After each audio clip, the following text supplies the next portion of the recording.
Okay, hi, I'm Catalyst. I'm Beck Lane, and this is Catalysting Company. And you may hear my neighbor's kids running around in the backyard. They're teenagers and they're just running around having a blast. And it's nice to hear kids laughing again. I haven't had. I love my neighbor and I love my neighbor's kids, but I haven't had uh, the everyday interaction with kids playing since I moved here, and I really enjoy it. It's good to hear them, but you may hear them in the background. Regardless, this is Catalysting Company, where we're catalysts in our own lives and each other's. Behind me is Queen, and this is one of a series of paintings I've done over the last few years, especially of Black and brown African American people. Queen actually stands 8 feet high, and she's taken from reference material. I've talked about this before, but the reference photo that this is taken from is of an artist and professor in Rhode Island at Rhode School of Design, and her name is Jessica Brown. This was taken during the ceremony they were doing, and I don't know all the details, but it was a ceremony they were doing in Rhode Island, the RISD Museum, in the RISD Museum, one of the great rooms. And I saw this photo over 2 years ago and just fell in love with it and asked Jessica if I could paint it, and she said yes. And I asked her again a few months ago and she said absolutely. And I got to do this 8 foot by 5 foot wide painting that I have to say I am very proud of. And I'm very grateful that it came to me to do it at this point in time in my new place, because all these years, like so many artists, we've been doing images or using reference material that hasn't traditionally been in galleries. African American people, their images, African American art, Black art, hasn't been presented in mainstream galleries. But I realized over the past few days that is really changing. It has changed and it is changing. On Facebook, I've been reviewing the last 5 years of the work I've done. There they go. Reviewing the work that I've done and really thinking and writing about how I got to this point, how I became the person that I am now, but looking at where I want to go and really redefining it again, where I want to go and what I want to do and who I want to be, and really tapping into that. But it's dawned on me through all of this. I've been so frustrated for so long, and doing these images, I'm deeply passionate about, whether it is Black or brown people, African American people, privileged white children riding hobby horses, whatever it is I'm painting. I've been so passionate about it, and I've been banging my head against the wall. They're having so much fun. Anyway, banging my head against a wall, and not knowing up until recently, there was no physical place for it beyond in people's homes, which is the ultimate goal, always. They say things like, do what you love and the money will come, do what you love and the world will open up to you, and that kind of a thing. And I'm like, I've been doing this. It's not opening up to me. But we're watching a real shift right now in the art market. I don't know if you've noticed. How could you miss it? We're watching great social and cultural changes occur, especially over the last 5 years.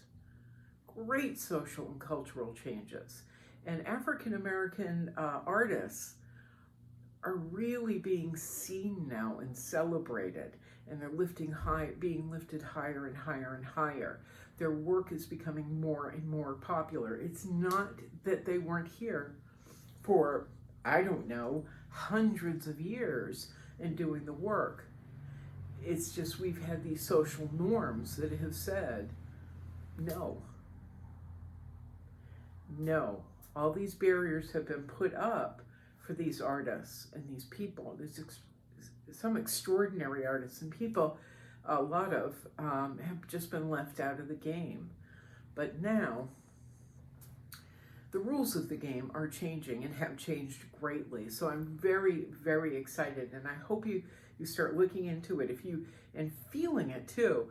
If you're doing work that isn't of the norm or hasn't been of the norm in the past, our time is here. Our time is not just coming, it is here. So I'm really excited, actually. I had to sit and think about this a lot. I'm very fortunate to be alive now. I'm very fortunate that the universe or whoever has guided me to do the work that I do, that I could almost explain, but not really. All I knew was I felt it and it had to be done. The images that I paint, the way I paint, the style that I painted in, like so many people who are on the fringes, didn't fit in any one category. Now for me, my artwork is considered both fine art and street art. I don't know why, because I don't do street art, but fine art and street art.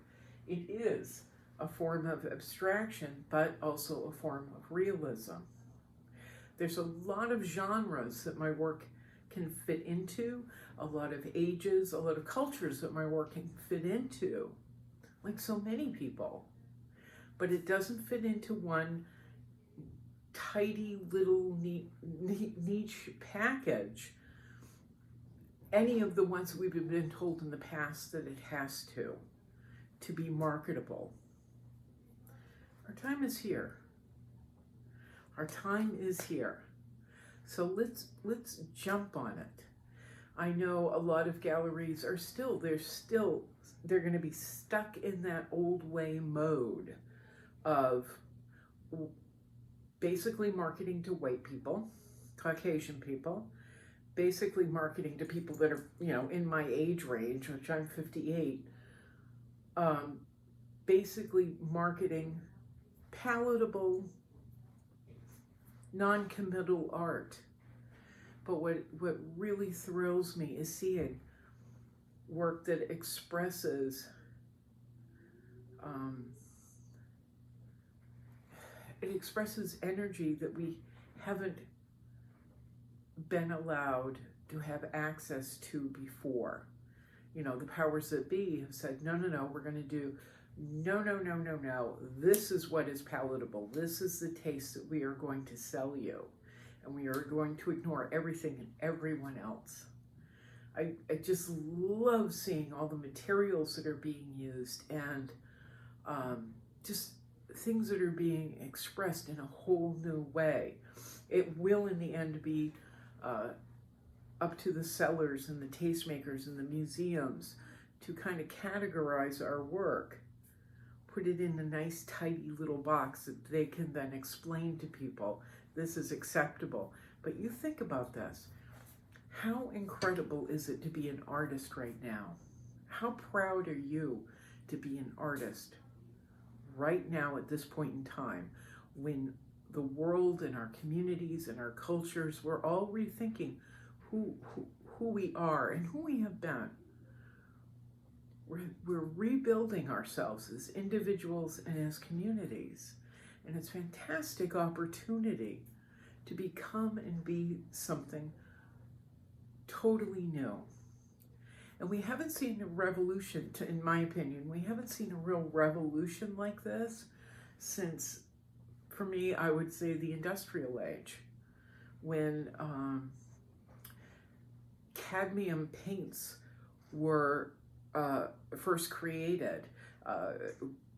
People were able to amalgamate cadmiums, metals, with oil paint and get these really, really vibrant colors that artists hadn't seen before. And that's what we ended up with the Impressionist movement, which then melded into other movements, many movements. And it felt to me like we were kind of coasting off Impressionism and patting ourselves on the back for Impressionism and patting ourselves on the back for Cubism and Dadaism and all these isms that haven't really felt passionate, fresh, or new for decades. But now is our chance. Now is our chance to hit the clock. Go, we're starting over again. We've got a fresh movement. And whether they figure out how to package us or not and market us or not, doesn't really matter. This is an exciting time to be creating work. Now, I've been going through a lot of changes, and I'll share with you one mantra that I've been using a lot. And it is, I am. And I'd suggest to you that you start doing the same. I am. And then define who you are in words. I am an artist. I am human potential. I am exceptional human potential. Or I am love. What do I say?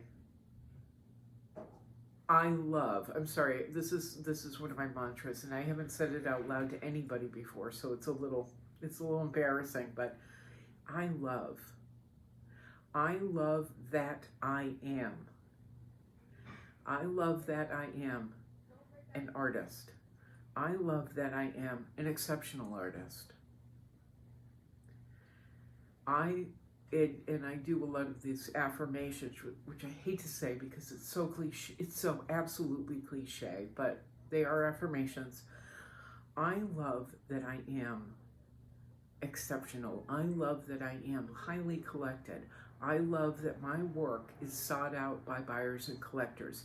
I haven't told anybody this until now, but we can be anything we want to be.